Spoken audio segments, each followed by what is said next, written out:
friends, our today's topic is residence and tax liability.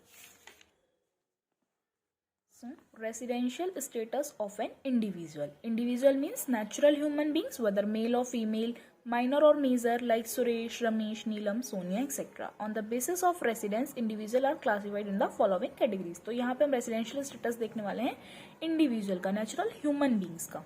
Okay. तो यहाँ पे classified किया गया है, जो रेसिडेंशियल स्टेटस के बेसिस पे इंडिविजुअल्स को क्लासिफाइड किया गया है इन फॉलोइंग 3 कैटेगरीज में. Resident in India means ordinary resident, not ordinarily resident in India and non resident in India. अब ऑर्डिनरली रेसिडेंट इन इंडिया क्या होता है? An individual is said to be ordinarily resident in India in any previous year if he fulfils any one of the following 2 basic conditions and both the additional conditions.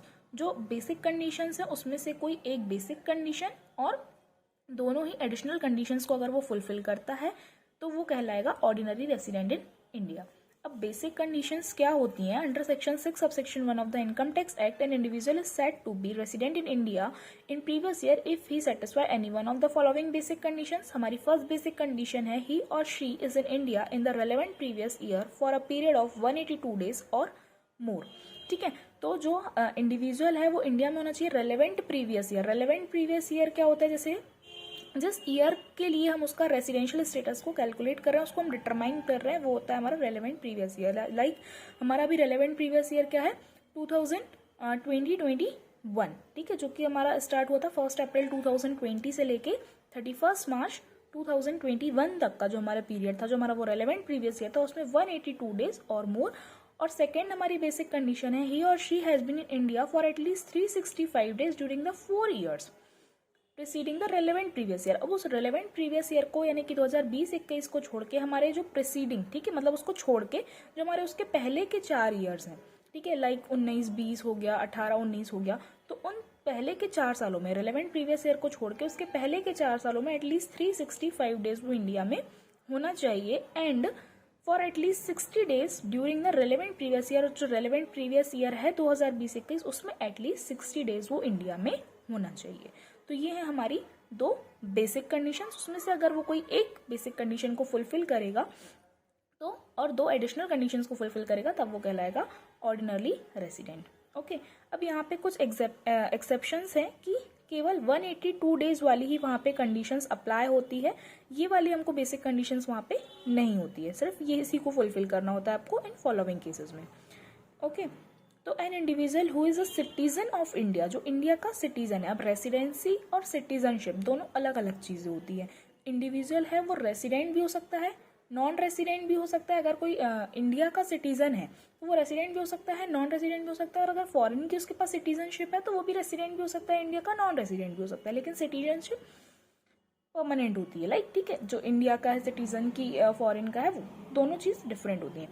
So an individual who is a citizen of India leaving India in any year for the purpose of employment or as a member of the crew of Indian ship is considered as resident in India in that previous year only if he has been in India in that year for 182 days or more. ठीक है, an individual who is a citizen, जो India का citizen है वो India को leave कर रहा है, इंडिया से जा रहा है किस पर्पस के लिए? एम्प्लॉयमेंट के पर्पस के लिए, या फिर वो क्रू इंडियन शिप की क्रू मेंबर है वो, तो उसके लिए उसको इंडियन का रेसिडेंट, ऑर्डिनरी रेसिडेंट कब माना जाएगा? अगर वो उसको 182 डेज वाली कंडीशन को सेटिस्फाई करेगा तो ही माना जाएगा. सेकेंड वाली को करे या नहीं करे, उसको ये वाली जरूर करनी होगी उसको फुलफिल, तभी वो माना जाएगा. ठीक है, तो यहाँ पे हमारा एक्सेप्शन है कि एटलीस्ट 182 डेज ही यहाँ पे कंपलसरी है. सेकेंड बेसिक कंडीशन इनको नहीं मिलती है. A citizen of India or a person of Indian origin who is residing outside India and comes to India on a visit in any previous year is required to stay in India for 182 days for being treated as resident. अगर citizen है India का, ठीक है, या Indian origin का person है who is residing outside India में रहता है, ठीक है, इंडिया का सिटीजन है, आउटसाइड इंडिया में रहता है, इंडिया आ रहा है विजिट के लिए किसी प्रीवियस ईयर में, तो उसको भी स्टे 182 डेज के लिए ही होना चाहिए. ठीक है, on the relevant previous year. Note है यहाँ पे, a person is said to be in of Indian origin if he और इधर ऑफ हिज पेरेंट और any of his grandparents was born in undivided India. ठीक है, तो उसको अपन Indian origin का कब बोलेंगे, सिटीजन कब बोलेंगे? ठीक है। इंडियन ओरिजिन का हम उसको कब बोलेंगे, अगर उसके पेरेंट वो या उसके कोई पेरेंट या उसके ग्रैंड पेरेंट वो अनडिवाइडेड इंडिया का अगर वो पार्ट थे तब अपन बोलेंगे। ठीक है। नेक्स्ट है simply in case of the aforesaid two exceptions basic condition will be only one.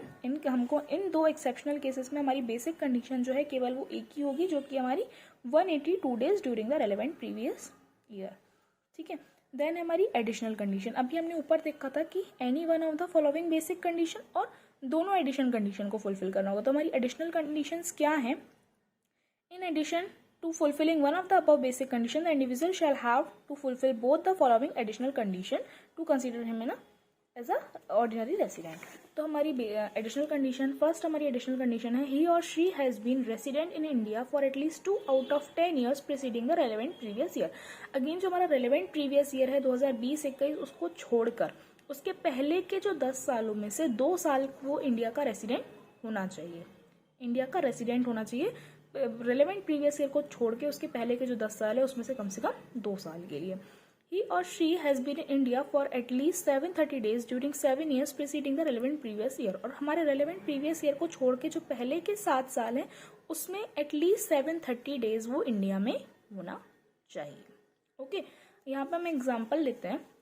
During the previous year 1819 Indian citizen mister Aman resided in India for 3 months and in America for a period of 9 months.